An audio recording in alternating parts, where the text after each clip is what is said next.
makawala, bumangon ay posible pa. Kaya gumising ka na riyan na nga. Sila samahan mo akong mali ay tama na. Sa isang ekonomiya, ikaw ay dapat na mauna. Pinagpaguran mong buwis ay sa tamang landas mapupunta. Pabilihin sa merkado, mga produkto'y limitado. Dahil dito nagmamahala, nagtataasan ng presyo dahil lang sa aristokratong nag-iimbang. Sobra-sobra sa kailangan. Ang sagot dyan, DTI at PCC, mas lala magipitan. Kung marunong kang pumili ng tapat-tapat sa huli, di masisi, di mabiti, hindi maisahan ang mamamayan. Ang kwalifikasyon na itaasan para ang mga nakaupo'y maasahan. Pag ako ang naging pangulo, UN 17 SDG sa sulong.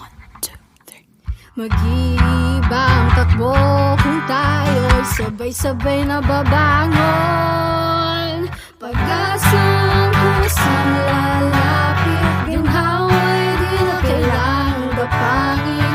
Para lang iyong naranasan, ibibigay ko ang iyong kailangan. Imulat ang mata sa katotohanan, basta ating nasasabab. Basta't huwag mong kalimutan, pagbabagay magsisimula sa'yo.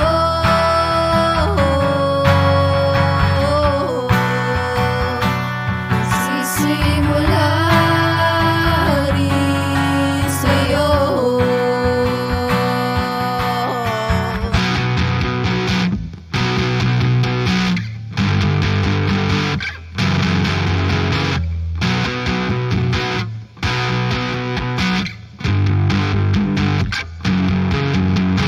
kahirap ay Damang-dama, kesa maling balita'y padala. Media literacy ay mahalaga pogo na may wawakasan ko na.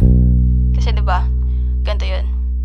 Imbis na illegal pagtuon ng pansin, bibigyan ko na lang na atensyon na pagpapagawa ng mga dagdag na silid, aralan kasama na ang mga dagdag na pagkamutan. Kung gusto ng development at innovation o galing si, di applicable. Mga namamahali pipiliin ko ng tama para ponda ng bahay hindi mabulsa. Kaya pa? Kaya. Boses ng kabatayan, handa bakin ka sa budget ka, iwakasan na. Huwag ka mag-alala, huhulihin ko sila. Sino po? Chika lang, sabi lang ko'y makikita.